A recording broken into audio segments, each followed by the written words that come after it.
de Radio conversa con un importante invitado en el bloque de entrevista. Una presentación de Tarapacá Smart, la articulación regional para generar ciudades inteligentes. Bien, regresamos y vamos a conversar ya con el fiscal de Pozo Almonte, el fiscal Hardy Torres, que se encuentra acá en el estudio con nosotros en la radio para conversar del estado del Ministerio Público en la provincia del Tamarugal, una de las provincias más grandes en territorio, en extensión, y además donde se encuentra una de las zonas que ha sido epicentro del fenómeno migratorio, que es la comuna de Colchane, la provincia del Tamarugal. El fiscal jefe de Pozo Almonte, Hardy Torres. Fiscal, ¿cómo le va? Buenos días, bienvenido. Buenos días, Cristian. Gracias por la invitación. Bueno, fiscal, la provincia de Pozo Almonte, la provincia del Tamarugal, comuna de Pozo Almonte, Pica, Colchane, toda esa jurisdicción está a su cargo ya hace largos años y inéditamente, más que inédita, de manera inaudita, usted es el único fiscal en la provincia.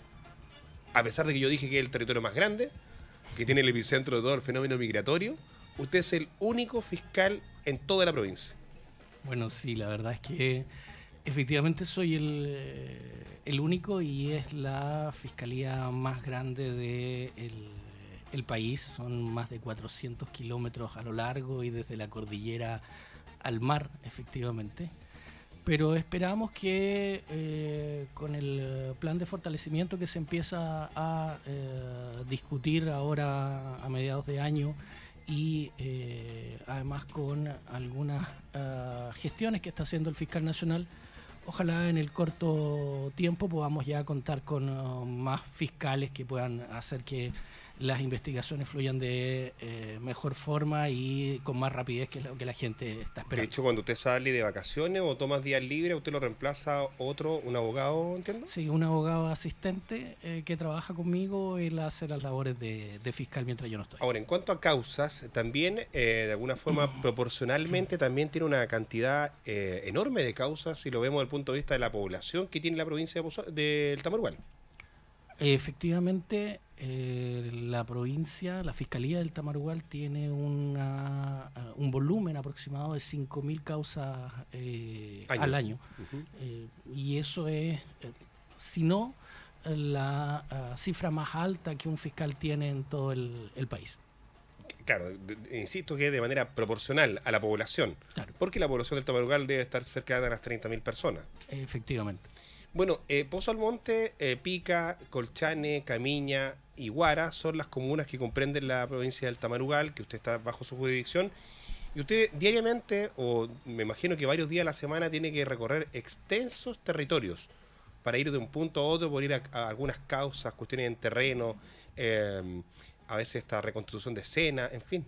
Bueno, efectivamente, los desplazamientos son extensos en la provincia. Nos demoramos varias horas solo para poder desplazarnos de una comuna a otra. Y bueno, esas son labores que impactan, aunque la gente a veces no se da cuenta, que impactan directamente en el trabajo, porque claro, uno demora horas en trasladarse y esas horas nadie está ahí como para poder llegar y seguir gestionando aquello que hay que hacer en la oficina. Pero bueno, son las cuestiones que ya tenemos históricamente y por eso se hace tan necesario el contar con más fiscales para la provincia del Tamarugal. ¿Usted ha conversado con fiscales de la zona de los archipiélagos Chiloé, de otras partes del país donde también hay extensos territorios, y hay otros lugares donde haya un solo fiscal por un territorio? Sí, la verdad es que son muchas las fiscalías unipersonales en el país, pero la Fiscalía del Tamarugal tiene características que la hacen distinta a todo el resto de las otras fiscalías unipersonales y que dice relación no solo con la cantidad de causas que ingresan, sino además con la cantidad de juicios orales que debe realizar. La Fiscalía del Tamarugal realiza aproximadamente 200 juicios orales al año. Eso es mucho más de lo que hacen regiones enteras de este país en juicios orales. 200 al año. 200 es al prácticamente año. Uno diario, si contamos sí, que claro, son los días hábiles. Efectivamente. Si usted ve la juicios orales que hace la región de Coyhaique, por ejemplo, la región de Punta Arenas, son regiones que en su conjunto todos los fiscales de la región no logran hacer la cantidad de juicios orales que hace la Fiscalía del Tamarugal. Y eso marca una diferencia fundamental con otras fiscalías unipersonales, toda vez que la mayoría de las fiscalías en este país tienen un promedio que no llega a los 40 juicios orales por fiscal. Usted supera los 200 al año. Efectivamente. En la provincia del Tamarugal. Y en esa zona, yo lo decía, está Colchane, que es el ingreso, el punto de ingreso donde ha entrado más del 97% de la migración regular al país, y por tanto usted seguramente tiene muchas causas que están ligadas justamente a eso, al ingreso irregular, que ya es un delito. Lo que pasa es que... Una falta. Claro, una falta. Eso, perdón. Sí. Ya no es un delito como antiguamente era, se modificó la ley, pero efectivamente el fenómeno migratorio ha traído aparejada una serie de cuestiones conexas y que impactan en la persecución penal, tanto en materia de tráfico de drogas, tráfico de migrantes, robos, incivilidades, desórdenes públicos, daños, y todo eso ha hecho de que la cantidad de extranjeros que habitualmente era alta por el tema tráfico de drogas, boliviano, peruano, colombiano en el último tiempo, se haya visto incrementado con delitos de otra naturaleza y de otras nacionalidades también.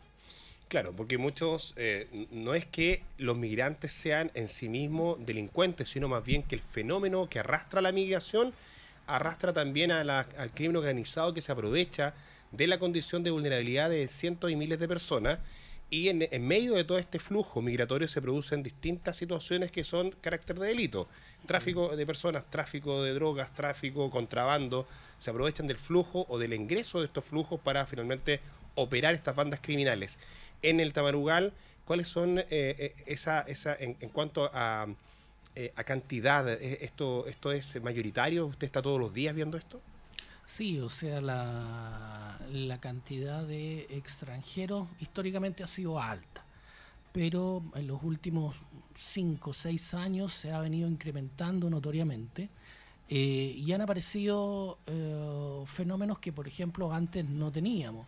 Cuando nosotros hablábamos hace 10, 8 años atrás, 6 años atrás, de tráfico de droga, por ejemplo, estábamos hablando de cocaína y marihuana. Claro. Hoy en día la ketamina aparece constantemente como una droga ya que rivaliza con la cocaína o con la marihuana en distintos formatos, líquida o en polvo, por ejemplo. Cuando hablábamos de tráfico de migrantes, era un delito que hace 7, 8 años atrás no veíamos prácticamente en esta zona. Y hoy en día... Era más bien la trata de personas para claro, la prostitución u otras. Efectivamente. Claro. Pero hoy en día el tráfico de migrantes es un delito que tuvo un crecimiento exponencial. Hay una industria de esto. Pero por cierto, de hecho, no recuerdo bien si fue el año pasado, creo que a principios del año pasado, condenamos a un grupo de personas por tráfico de migrantes, por asociación ilícita, por falsificación de instrumento público, que dan cuenta de toda una coordinación de un grupo de personas para traer gente a Chile por pasos irregulares que les proveían alojamiento, traslado, hasta dejarlos en Santiago con la documentación que requerían estando en pandemia. Fue un delito que tuvo un aumento exponencial y, por cierto, también han aumentado los delitos de, tal como tú lo decías, de contrabando, que es un delito que no se escucha tanto, pero es un delito que tiene una incidencia muy importante en frontera y que de alguna manera mueve tanto dinero como el que mueve el tráfico de drogas. ¿En qué sentido? A ver, yo te invito a pensar simplemente cuál es el reclamo que Bolivia hace constantemente a Chile respecto del contrabando. ¿Cuál es? Que Chile no persigue el contrabando y Bolivia se ve obligada a colocar en su frontera militares que no están ahí para evitar que ingresen personas a Chile, están ahí para evitar que ingrese mercadería de Chile a Bolivia. Es decir, el volumen de dinero que ingresa a Bolivia por contrabando es de tal entidad que hace que en definitivas cuentas el gobierno de Bolivia se vea la obligación de tener que colocar a su policía para ese delito. Y estoy hablando solo de lo que sale de Chile. Porque al revés. Porque al revés sigue siendo exactamente lo mismo hacia Chile. En droga, en productos agrícolas. Solo piensa en la cantidad de cigarrillos. Mm.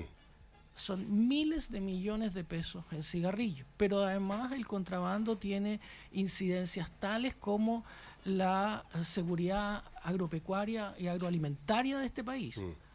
Que ingresa por esa frontera. Pero por cierto, ingresan huevos que no tienen ninguna certificación, frutas, verduras, que vienen absolutamente sin nada.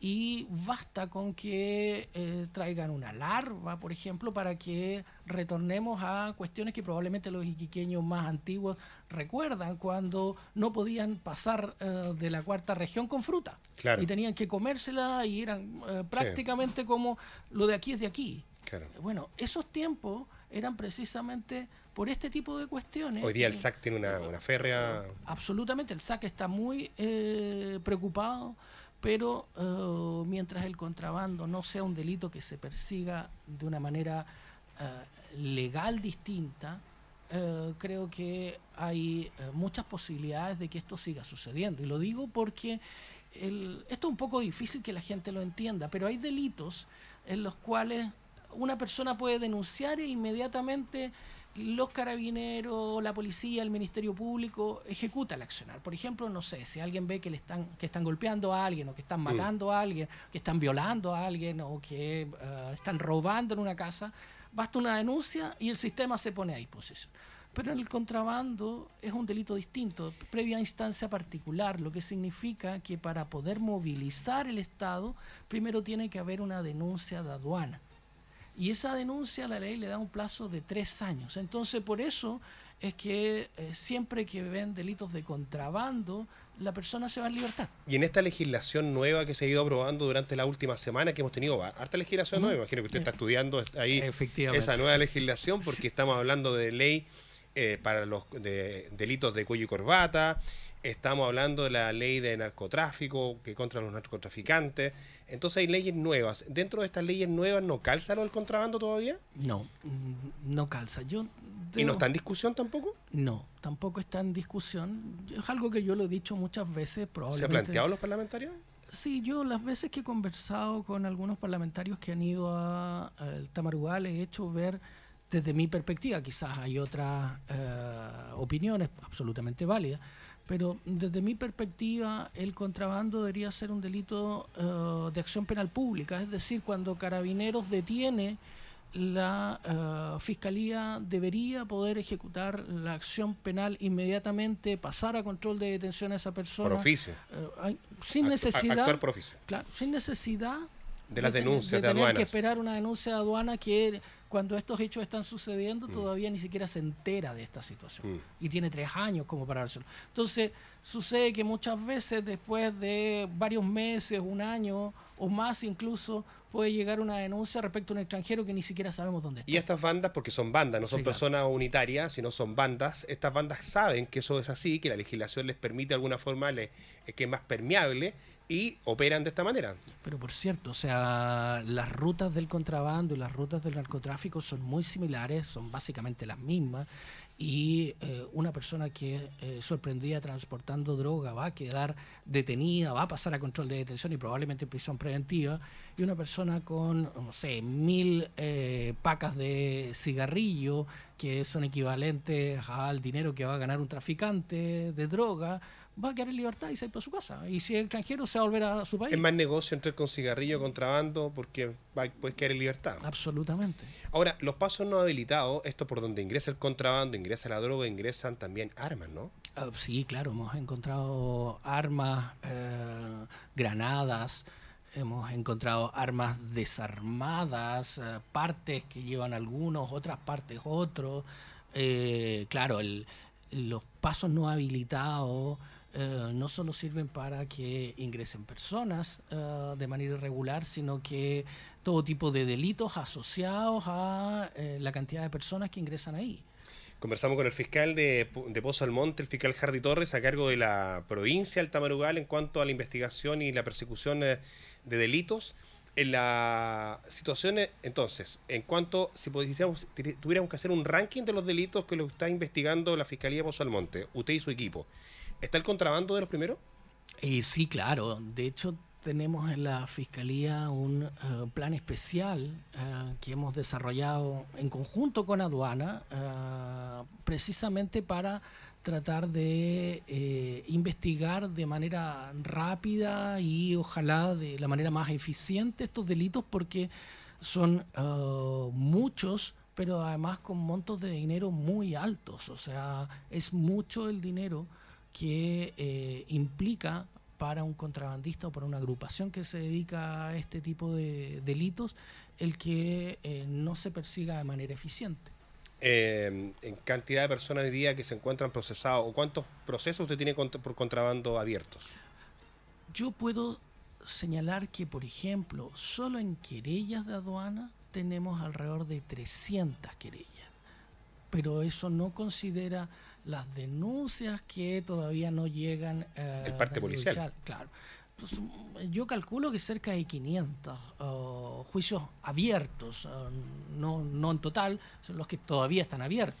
Uno de los golpes más grandes en su momento contra el Estado fue descubrir hace ya varios años, yo recuerdo son 5 años atrás, que hubo una investigación donde Carabineros operaba como banda criminal. Me acuerdo, no sé si fue usted u otro fiscal que habló de que los carabineros se disfrazaban los delincuentes estaban disfrazados de carabineros. Esa banda que operaba entre carabineros y contrabandistas. Y estuvieron largo tiempo. Esos fueron los golpes grandes al Estado de Derecho, ¿no? Sí, claro. O sea, el contrabando es un delito que, por las características que tiene y por los lugares donde transita, básicamente, si no tenemos un Estado de Derecho firme, si no tenemos funcionarios públicos que de alguna manera tengan plena conciencia y probidad, se nos puede ir transformando en un delito que va carcomiendo el Estado de Derecho. Lo mismo pasa porque muchas de las personas que se dedican al contrabando son bolivianos, donde dentro de la cultura del boliviano está el pagar a los policías, y todos los que hemos ido a Bolivia esto lo tenemos más o menos claro, y mucho boliviano intenta realizar esto a Carabineros. Hay controles tanto institucionales como de la Fiscalía tratando de evitar este tipo de casos y adelantarnos o pesquisarnos rápidamente a objeto de no tener una red que desarrolle sustentarlo. Y a propósito de la probidad de los funcionarios públicos, bueno, en el último tiempo hemos conocido una banda de funcionarios aduaneros en el aeropuerto Santiago que estaba compleja. Acá en la región se conoció este caso de funcionarios públicos de la delegación presidencial que facilitaban el ingreso de migrantes ahí en la zona de Colchane. ¿En qué están esos casos hoy día en la actualidad? Porque habían medidas cautelares, sí, recuerdo. Hay dos casos, uno ya está condenado, que lo llevó la fiscal Albarracín, y la otra persona todavía está sometida a medidas cautelares y... que no es funcionaria, entiendo. La funcionaria ya está condenada. Ya. Y el funcionario está todavía en investigación. Estamos en la espera de algunas diligencias que todavía no han arribado a la carpeta, y una vez que eso ya esté ok, vamos a estar en condiciones de poder finiquitar ese caso. Usted decía recién, ¿cómo se logra que todo el aparataje estatal, en medio de una cuestión migratoria como la que ya vivimos, se mantenga firme? Es difícil, la verdad es que las condiciones en las cuales el Estado está en términos de dotación de personal es complejo. Cuando uno habla de la Fiscalía, probablemente el reclamo habitual será: faltan fiscales, faltan funcionarios, pero probablemente si uno habla con Carabineros, con la PDI, con aduanas, con el SAC, con el Servicio de Salud, el reclamo va a ser el mismo. faltan funcionarios. Y eso es complejo porque en definitivas cuentas todo el flujo migratorio estresó todo el sistema completamente, desde el servicio de salud, de persecución penal. La posta de Colchane para abajo. Absolutamente. Claro. O sea, todo el sistema se vio sobrepasado de alguna manera, por decirlo así, con la cantidad de personas que empezaron a ingresar al país, y eso produjo evidentemente frustración, desgano, desánimo, porque en definitivas cuentas eran las mismas personas las que tenían que hacer frente a todo esto. Pero afortunadamente han habido señales, al menos respecto de la Fiscalía, de que se van a venir modificaciones, que la ley de fortalecimiento va a comenzar a discutirse, y si bien es cierto llega un poco tarde, hubiéramos deseado que hubiera sido antes, la verdad es que siempre ayuda, y eso motiva o remotiva nuevamente para poder llegar y seguir ahí intentando hacer el trabajo, lo que se nos pide básicamente. Ahora, claro, todo este fenómeno migratorio lo vivimos con mayor intensidad hace un par de años. Hoy día la situación es bastante distinta, ¿no? Hoy día prácticamente el movimiento, no digo que es cero, pero es bien bajo. O sea, en relación a lo que había antes, por cierto, sin ninguna duda. ¿Y eso tiene relación con la ley de infraestructura crítica, por ejemplo? Sí, yo creo que sí. La ley de infraestructura crítica de alguna manera visibilizó en frontera el ánimo del Estado en términos de, claro, más allá de soberanía. Claro, que eso tuviera un correlato efectivo, porque no tenemos un delito de migración, ni mucho menos, pero eso daba cuenta de actividad del Estado diciendo, a ver, esto, yo estoy aquí. Y eso tuvo un impacto, la verdad es que bastante notorio, o ha tenido un impacto bastante notorio en la disminución de ingresos el día de hoy. La investigación de bandas criminales, ¿usted tiene situaciones parecidas a las que ocurren en Alto Hospicio, en Iquique, respecto a bandas criminales dedicadas, como el Tren de Aragua u otras? Sí, pero todo lo que tiene que ver con... ¿Está centralizado? Claro, sí. Está centralizado en el fiscal regional. Arancibia, sí. Sin perjuicio de eso, claro, nosotros tenemos delitos de mucha gravedad que también son realizados por grupos de personas que se conciertan para realizarlo. No sé, recordar que tenemos homicidios horrendos que han ocurrido en el último tiempo en Pozo Almonte, como la chica boliviana que fue degollada básicamente en su negocio, o la dirigente social que fue asesinada hace pocos meses atrás. Una cuestión familiar ahí. Claro, ¿Eso está en investigación todavía? Sí, eso está en investigación. Las dos personas de esos dos casos se encuentran en prisión preventiva, formalizados por homicidio en el último caso y robo con homicidio en el anterior, claro. Pero claro, tenemos bandas que operan en Tamarugal, pero evidentemente al estar en el interior, la visibilidad de las mismas es distinta a la capital regional. ¿Cómo se ha fortalecido el trabajo de las policías en el Tamarugal? Muchísimo. La verdad es que Carabineros, por ejemplo, hace 6-7 años atrás tenía una dotación en Colchane de alrededor de 20 personas. Era una subcomisaría. Hoy en día ya es comisaría, tiene alrededor de 80 funcionarios. También de tenencia de carreteras, Guara se transformó en subcomisaría. Iquillagua, que era un retén, también se transformó en tenencia o subcomisaría, creo. Y por lo tanto había un aumento de dotación de carabineros en la provincia, y de alguna manera eso ha posibilitado la pesquisa de mayor delitos. Pero también, por ejemplo, todas estas cosas tienen cosas buenas y malas. Para poder realizar ese aumento de votación se trae al Tamarugal personal de otros lugares. Entonces, eso significa que, por ejemplo, a los 6 meses, 8 meses, cuando hay que ir a juicios orales, esos funcionarios no son del Tamarugal y hay que ir viendo. No sirven como testigos, no están. O sea, hay que andarlos buscando. En Chiloé. Claro, ver dónde están, de dónde vinieron a trabajar. Sí, claro, es una traba. Y eso genera, evidentemente, un montón de complejidades porque logística. no es lo. Claro, evidentemente, porque no tenemos el mismo contacto ni la disponibilidad de funcionarios que estén acá. Entonces, claro, hay una serie de cuestiones que a veces pasan desapercibidas, pero que impactan a la hora. Son parte del sistema. Absolutamente. ¿Y qué es lo que hace falta? Porque yo te decía, se ha fortalecido el trabajo de Carabineros por parte del gobierno o la misma institución durante el último tiempo, pero ¿qué es lo que falta? Yo siempre hablo de que lo que hace falta son los pórticos. Porque si tuviéramos pórtico en el cruce Guara con la ruta 5, otra cosa sería, ¿no? Solo un pórtico con un par de cámaras. Absolutamente de acuerdo contigo. O sea, creo que, por ejemplo, los pórticos con lectores de patente y las cámaras de video en alta resolución 24/7 son cuestiones que aportarían de una manera relevante a la persecución penal, y máxime en lugares donde la densidad poblacional es tan poca. Es decir, es muy factible de que nosotros no tengamos testigos en un delito porque vive muy poca gente en determinados lugares de esta región.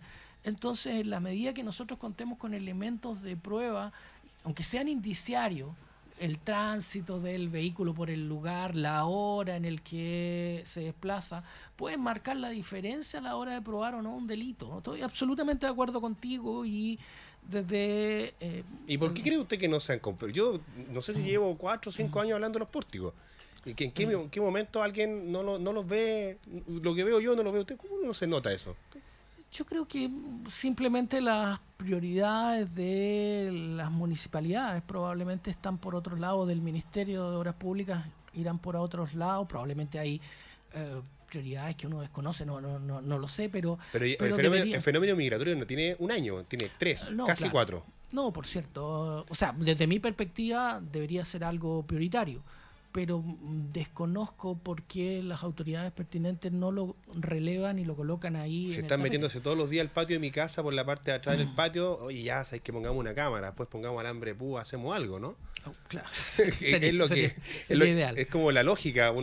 ¿Por qué no hay un pórtico en la ruta 5 en el cruce de Guara, por lo menos, en ese lugar? Después, si sumamos la salida de Pozo Almonte, nos vamos hacia Quillagua. El control aduanero de Quillagua, el control fronterizo de Colchane, precarios en su condición, y fomentan de alguna manera, por su condición precaria, que haya delito. O sea, solo considerar de que Colchane es un paso que no funciona las 24 horas del día, que hasta las 6 de la tarde aproximadamente uno hace la fila porque después ya no va a alcanzar a pasar. Entonces, y el flujo tanto de personas como de mercadería a través de Colchane es gigante. Entonces, debiera existir un paso en el lugar 24 horas, lo que posibilitaría vigilancia 24 horas. Entonces, eso junto a los pórticos, a las cámaras, evidentemente que serían un aporte al control, sin ninguna duda. La nueva ley de narcotráfico, dice, yo he escuchado a varios expertos, fiscales también del país, ex fiscales también del país, que es una muy buena ley y que va a agilizar de una manera tremenda la búsqueda de las bandas y va a poder trabajar los fiscales de mejor manera, interceptar. Cuénteme usted. Sí, la verdad es que la nueva ley, o las modificaciones a la ley fundamentalmente, desde mi perspectiva, creo que lo más relevante en términos de impacto, creo que tiene que ver con el comiso de especies. Cuando hablamos de comiso estamos hablando, por decirlo en términos sencillos, de quitarle los bienes a los traficantes. Actualmente la ley considera que el bien que se quita es aquel que sirvió para cometer el delito. Si yo voy transportando droga en una camioneta, en la camioneta. La nueva ley incorpora bienes equivalentes. Es decir, por ejemplo, si logro acreditar que en esa camioneta se transportó droga, pero no pude atrapar la camioneta, pero tengo las pruebas y la camioneta después se vendió, se chocó, se estropeó, se quemó, puedo llegar y ir al patrimonio de este... Y le quito otra camioneta. Y le quito otra camioneta o la casa, algo que tenga el valor equivalente. Y esto es súper relevante porque en definitivas cuentas no sacamos nada con encarcelar a la gente que comete el delito de tráfico de drogas, si es que en definitivas cuentas no mermamos su patrimonio, que es el que le permite a ellos en cualquier lugar, en la cárcel, adentro o afuera, seguir realizando el delito. Entonces, desde esa perspectiva, por ejemplo, esa modificación a mí me parece extremadamente relevante y creo que va a tener mucho éxito de aquí en adelante. Además, ustedes como Ministerio Público, cuando hacen este tipo de grandes operativos con la Policía de Investigaciones, decomisos de 500 millones o incautaciones de 500 millones de pesos en droga aproximadamente, eso se va a considerar entonces que 500 millones de pesos le vamos a quitar a ese narcotraficante sus bienes, o sea, claro, a él y a toda su red, ¿no? A todos. Claro, a todos los que estén siendo formalizados, investigados, vamos a poder llegar y... el origen del... Claro, ir a buscar el patrimonio, básicamente. Sí. Esa es una de las cosas que ha sido muy, muy aplaudida estos últimos días después de esta legislación. Es que yo creo que es una cuestión muy relevante, es un paso muy importante porque no sacamos nada con incautar droga, si es que en definitivas cuentas no estamos atacando el origen de esa droga, que es el dinero con el cual esa droga se mueve. Además que sabemos que operan las bandas, desde luego el tipo es detenido, es tomado preso, se va a la cárcel y desde la cárcel sigue operando. Efectivamente. Porque mantiene el patrimonio. Exacto. O sea, en la medida que ese delincuente no tenga patrimonio, ni su entorno tenga patrimonio para poder llegar y seguir adquiriendo droga, la verdad es que no va a poder seguir traficando. Esto es un negocio básicamente ilícito, pero sigue teniendo las lógicas del negocio. Conversamos con el fiscal de Pozo Almonte, fiscal Hardy Torres. Fiscal, la ley de delito económico también es una ley interesante, importante. Sí, es una ley que de alguna manera viene a equilibrar penas, y cuando digo equilibrar penas es a hacer que no sea sencillo utilizar, por así decirlo, la inteligencia y no la fuerza para cometer esta clase de delitos. Se llaman delitos de cuello y corbata porque, a diferencia de los delitos que tienen como una ocurrencia donde se utiliza, no sé, la violencia o la intimidación para sustraer especies, acá la verdad es que se utilizan subterfugios para poder llegar y apropiarse de dinero, pero habitualmente son grandes cantidades de dinero, muchas más de las que a veces se obtienen a través de la fuerza bruta, la intimidación o la violencia. Y la desproporción de penas que existía hacía que fuera muy, entre comillas, por así decirlo, barato realizar delitos de cuello y corbata. Hoy día, con las modificaciones a la ley, las penas aumentan, van a poder ser penas efectivas de cárcel para aquella persona. No clases de ética. Efectivamente. Y de alguna manera, entonces eso va a hacer sentir y va a hacer así, efectivamente, que aquellos que utilizan esas técnicas para poder llegar y apropiarse del dinero ajeno van a tener una sanción que no va a ser menor a aquella que tendrían aquellas otras personas que utilizan la fuerza. Entiendo que también mejora los procesos investigativos. Sí, por cierto, da más facultades a la Fiscalía a la hora de poder llegar y pesquisar estos delitos, porque evidentemente que... La apertura de cuentas bancarias, por ejemplo. Claro, porque al realizar este tipo de delitos, el dinero no es físico, no es que los traspasos se hagan en billetes. En bolsas con billetes. Claro, entonces... Bueno, en algunos casos sí, el caso acá en Iquique tenemos el caso de Luminaria, que habían sujetos cargando bolsas con billetes de Santiago y Iquique. Pero no es la generalidad. No, entonces, la generalidad implica un análisis de la tecnología en términos de traspasos electrónicos de unas cuentas a otras, y por lo tanto la apertura y la facilidad para poder tener acceso a esa información es relevante, y además el hecho de que existan más sujetos obligados a reportar operaciones sospechosas, como por ejemplo la automotora, cuando venden un vehículo, no sé, de 100 millones de pesos y en efectivo. Claro. Antes eso no teníamos conocimiento nadie. Hoy en día van a estar obligadas a reportar eso para que se pueda llegar a investigar si ahí hay alguna operación que evidentemente podría ser delictiva.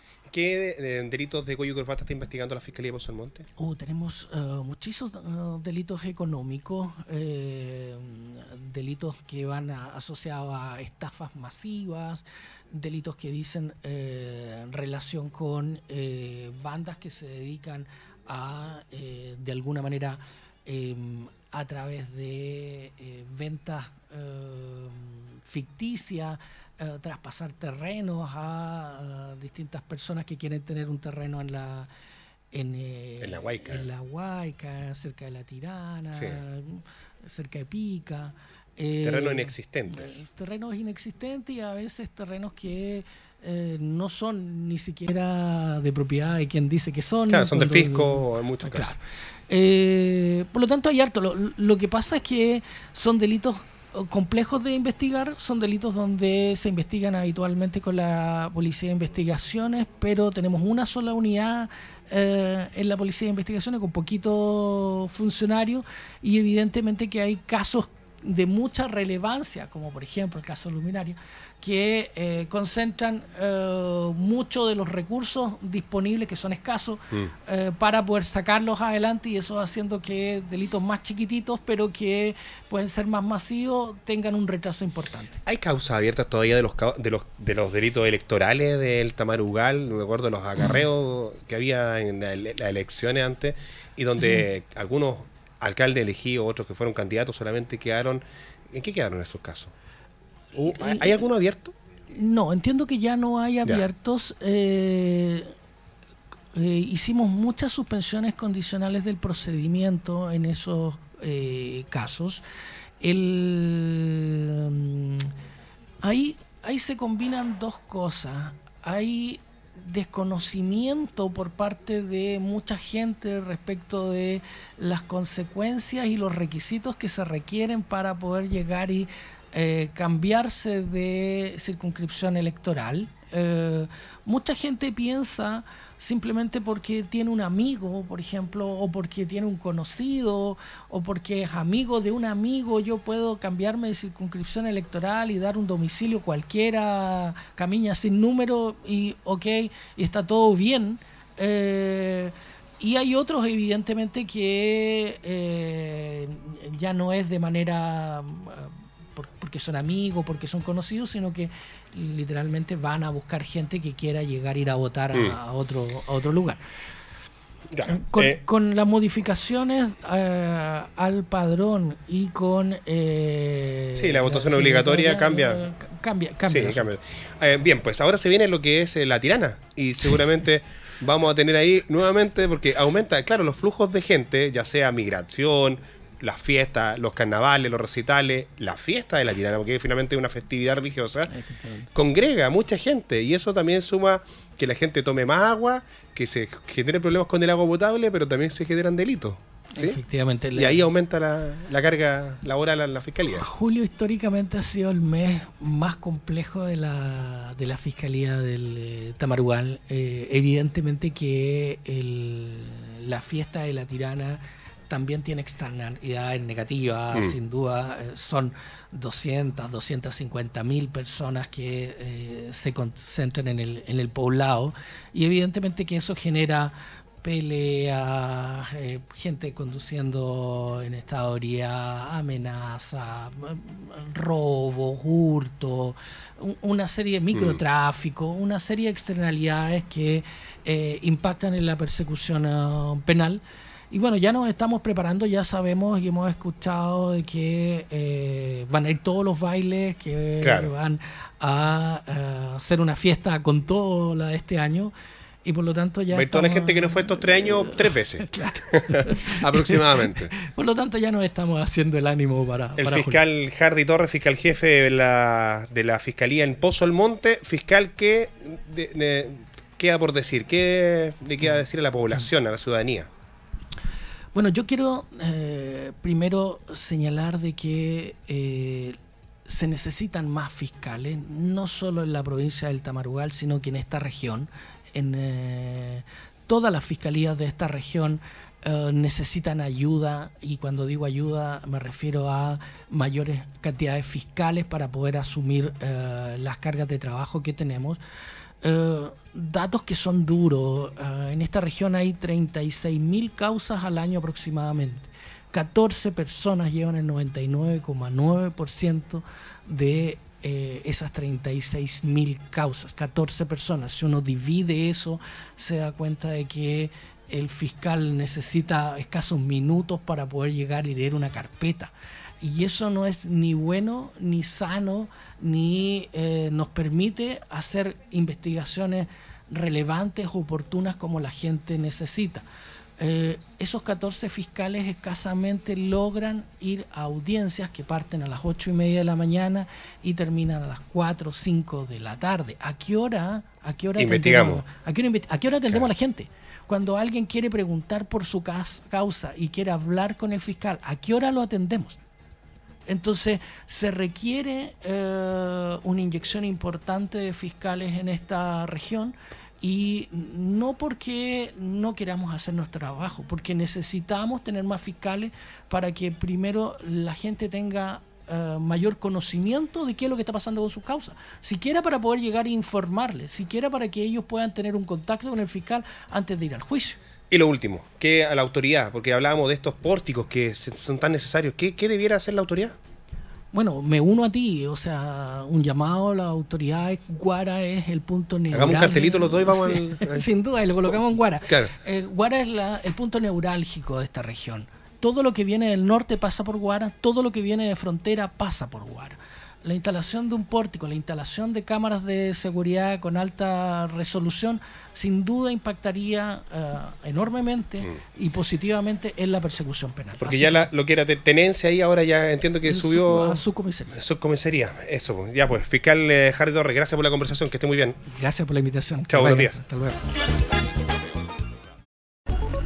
¿Y tú, estás en el radio urbano? ¿Estás en el radio urbano?